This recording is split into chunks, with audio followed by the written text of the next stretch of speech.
say.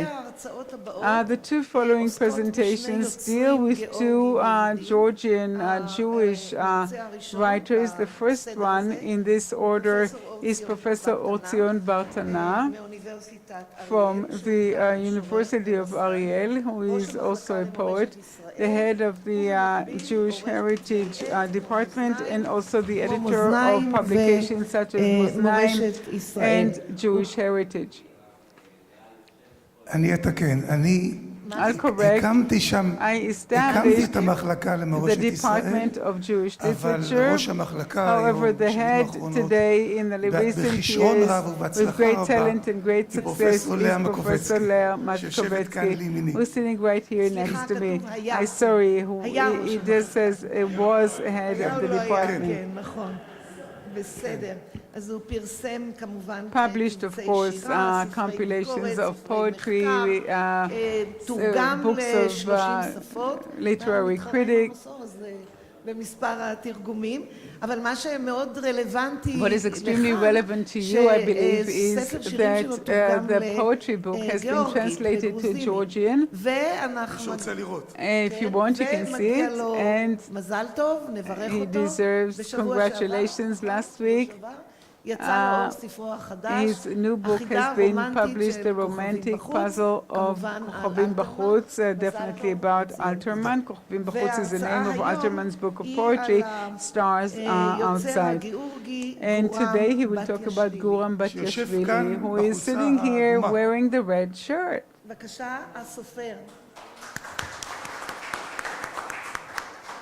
I would like to add one more thing.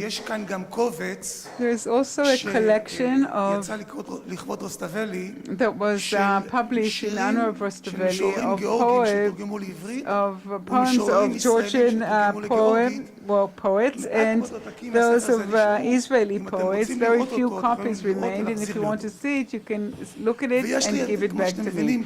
And as you understand, there is some sort of a link with the Jewish community in Georgia, because these developed during my visits here, and I feel that I'm a bit related to this, and it relates to my topic as well. I speak about the history of the Georgian Jews in view of the historic novel Time to Speak and Time to Talk, Guram Batiashvili, Time to Speak and Time to Be Silent. I read the novels and the two drafts of the translation, one into English and another one into Hebrew. It was never published in English in any literary form, nor in Hebrew. There's definitely room for that, and I do hope that this book will be published in Hebrew too, as it should, in direct translation from the Georgian language to Hebrew as befits this work. My presentation is long, and I do hope that there's going to be a book and it will be published. There are three ways of giving this presentation. One in full, which I will not be able to do here. Those who want to give me their email address, if you're interested, then immediately after the conference I'll send you the full version with all the examples. The second one is shorter, that I doubt that I'll manage to cover here, and this is why I prepared orally some sort of a structure, a comprehensive structure of an abstract. What is it that I want to say? And after telling you what the abstract is, I'll say and see how much time I have. And the clock shows me that I have very little time left. So, the novel is a historic novel. A historic novel can be read in a number of ways, mostly when it is written at the time of the reader, in contemporary time. Then the writer and the reader live at the same time. You can read it and measure it according to the standard of culture of the time it represents. In this case, end of the 12th century, the beginning of the 13th century, and I'll explain soon. You can read it in view of the society that knows it, in this case, the Georgian reader. And you can read it in view of the Jewish Georgian reader, because because it was written by a Jewish Georgian author, and a Jewish Georgian is different from a Georgian Georgian. And it can be read from an outside view of a researcher of literature or any reader who reads it in the Hebrew or the English or the Italian translation, and is so very distant from the historic situation as well as from the realistic historic situation in which the work of art itself has been written. So I would like to say in advance that I, first of all, am looking at this work of art from the outside, like most of you, but to a certain extent from the perspective of the Jewish Georgian, because I know him too. And I would like to say in advance that this novel is a symbolic one as well. He writes about a historic time, but it hints to a large extent at the present. He writes about an important chapter in the history of Georgia.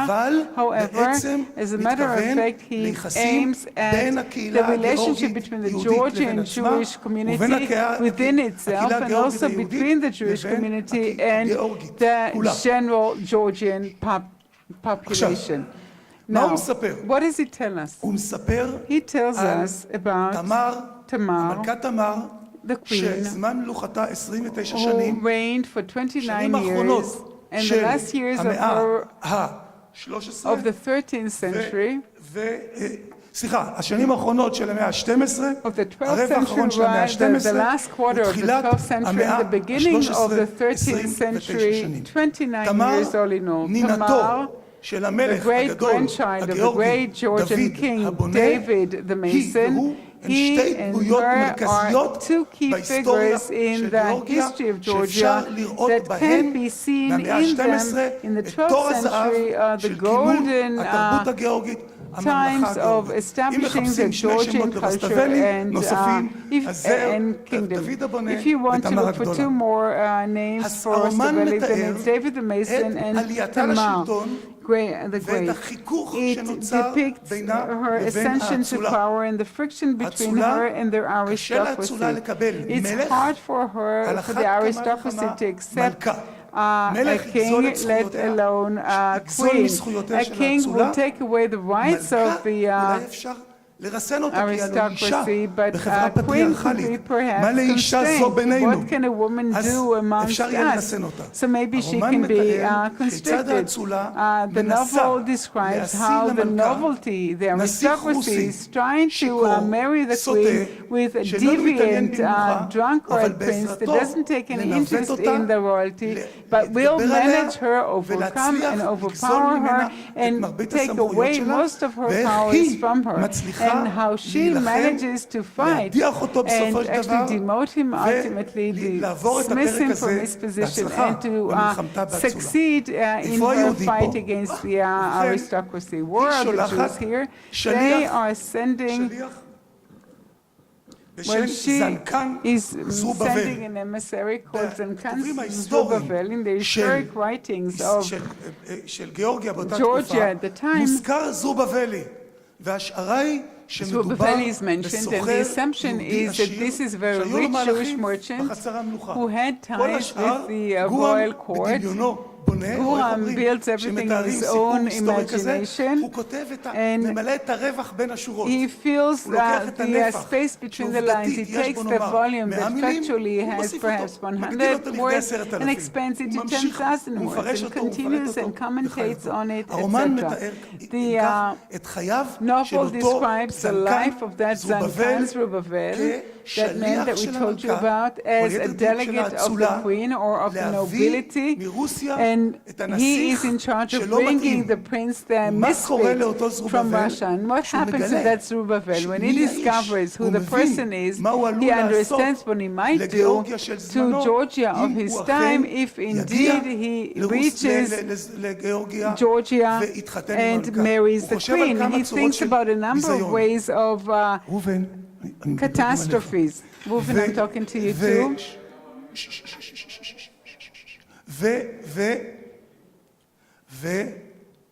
And he is in a situation in which the It's not funny, between two opposite, the bad and the lesser evil.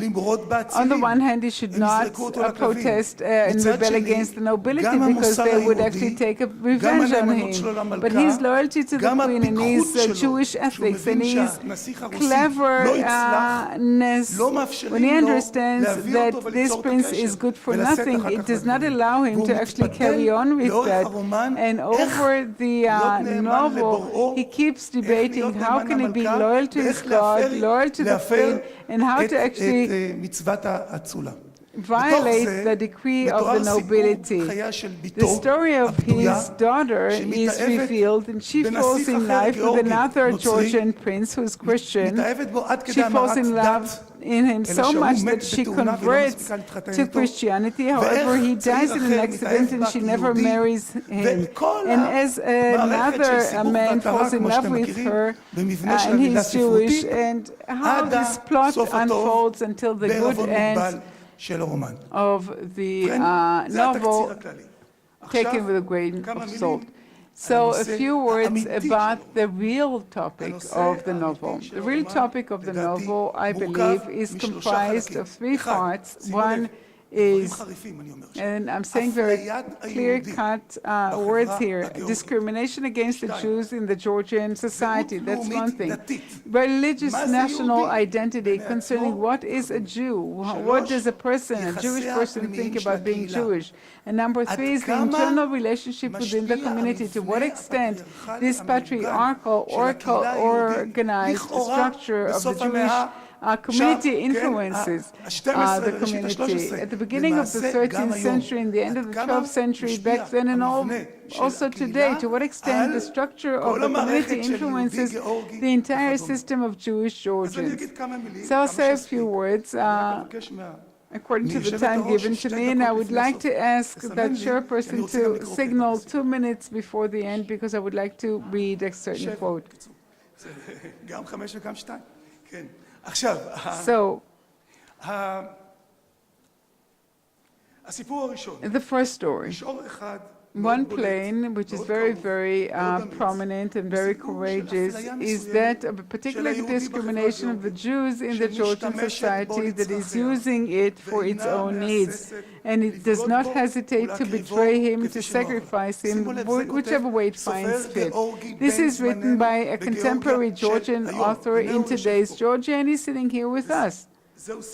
So that is the story of the Jewish faith that necessitates that all Jews distinguish between the value, essence, and of life and daily life. And as a matter of fact, at the very foundation of this novel lies the problematic belongingness of the Jews to the contemporary society. But while doing this, the history of the Georgian Jewry is described until the 12th century as memories that keep emerging in the novel, and from the 12th century and on as various hints pertaining to the present. This is described as being close to the Georgian land, to the Georgian culture, sometimes more than the Christian culture, but it is not recognized by this particular Christian culture. If you think that this is blatant, then I'll read a number of paragraphs from Guram's novel that describe that.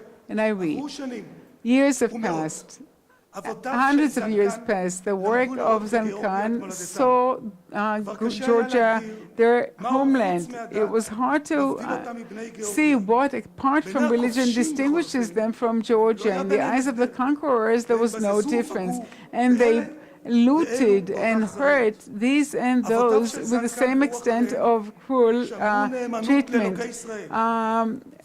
Gurams remained loyal to the Lord of Israel, and religious dictates the terms of life and lifestyle. They did not try to mingle with the Gentiles. We remain attentive to God, and we must live as we have promised Him in Mount Sinai. That is a quote taken from your novel. We live here and have lived here for hundreds of years, and still we're considered foreigners and strangers. You should be surprised. The older ones simply shrug their shoulders. The younger ones were truly refused. Near Mount Sinai, we promised to keep the word we gave God, and we should never violate our promise.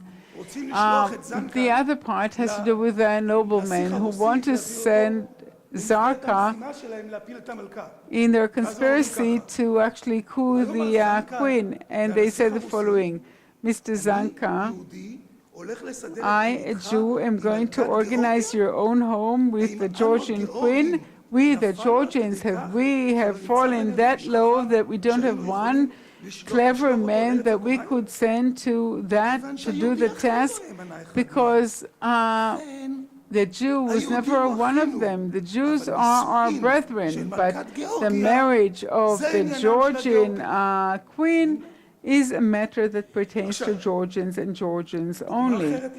Another example, if you will, a Jew, and a Jew in Georgia is one of us.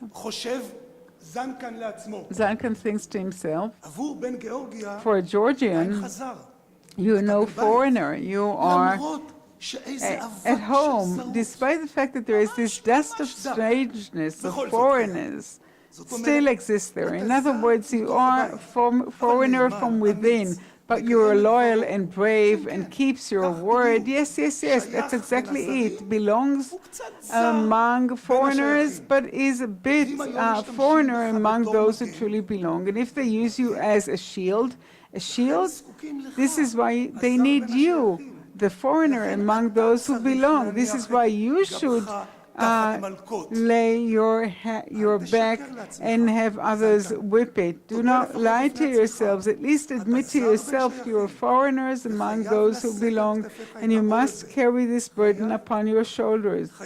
You must carry it. You have no other way. As a foreigner that has ties with this land. Let's move on. How many problems we can find here that we might correct or sweep them under the carpet. The author, but why? Why do I need to be a foreigner among those who belong? Have I only arrived in this country yesterday? And how much blood and sweat did I invest here? Those who came here yesterday became the landlords, whereas I, once again, am a guest. It's true, my Zankan, you live here, and you've lived here forever. You've spilled your blood and sweat on this land. Nobody denies that, but you are a Jew, and a Jew you'll remain forever. You worship your own ancestors, and this is a free country. The Lord has given this country to the Christians, so don't be surprised by feeling strange among others. So that is one topic. The second one is that of national religious identity. I'll skip over the quotes, but you can understand that there are certain segments that deal with Jewish identity, observing the commandments. It's very surprising that in the second half of the 20th century, a Jew sits here in Tbilisi and writes, he's not even wearing a skull cap, and I don't think that he's that meticulous. And he writes in a historic novel that there's no Jewish identity without observing the commandments. And why observing the commandments? Because that's a part of the identity. Just one moment. And one more thing, one more comment that I needed to bring earlier. As a historic novel, in a larger presentation, I will be able to elaborate. Batiashvili actually is a playwright, perhaps even more than an author. And this novel is written in the form of drama. And what drama is characterized by is that there's a telling voice. And this is a novel where things are being said.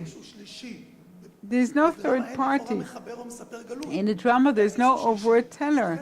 So this is why it's full of declarations and presentations and speeches, because that's the opportunity. So there are so many things where you see the ideology in them in the clearest of forms. Now, 2 minutes. Okay, so I'll stop. I'll just read to you the ending. I would like to read in... He's not speaking to the mic.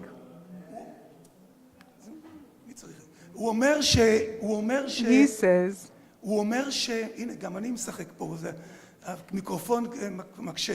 the microphone makes it difficult. He says, even the Jewish community is full of hate and jealousy for no reason, and Zankan is actually persecuted by the community itself. He's haunted by it because there's hate, futile hate that can destroy. So I'd like to read to you. It's very interesting how, when compared with the novel, the citizen, Guram Batiashvili, is presenting himself, and I would like to read to you a piece from the newspapers that was translated into Hebrew.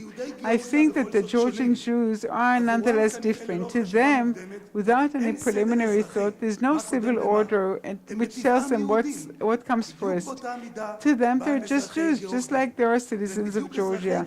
And there are citizens of Georgia to the extent that they are Jewish. This double awareness is expressed to the same extent in Georgia and in Israel. In 1993, in Jerusalem, there was a conference of the Jewish Agency, and I was invited as one of the speakers, and the opening session was in the big hall of the convention center in Jerusalem. And when I arrived, I saw the flags of the participating countries.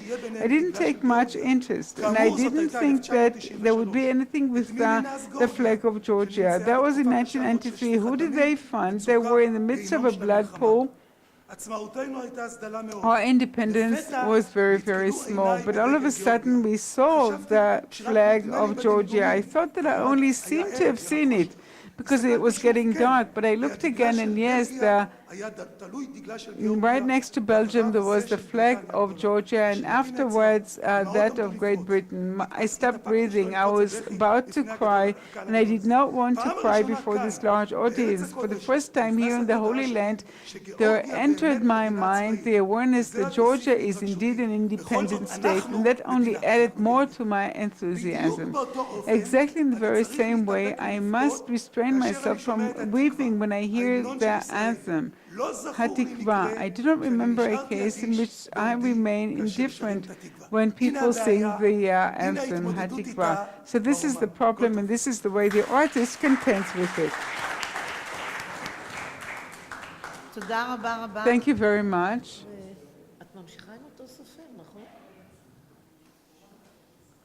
And thank you to the author. I hope your work will be published in Israel. We hope to see you. לא מבין.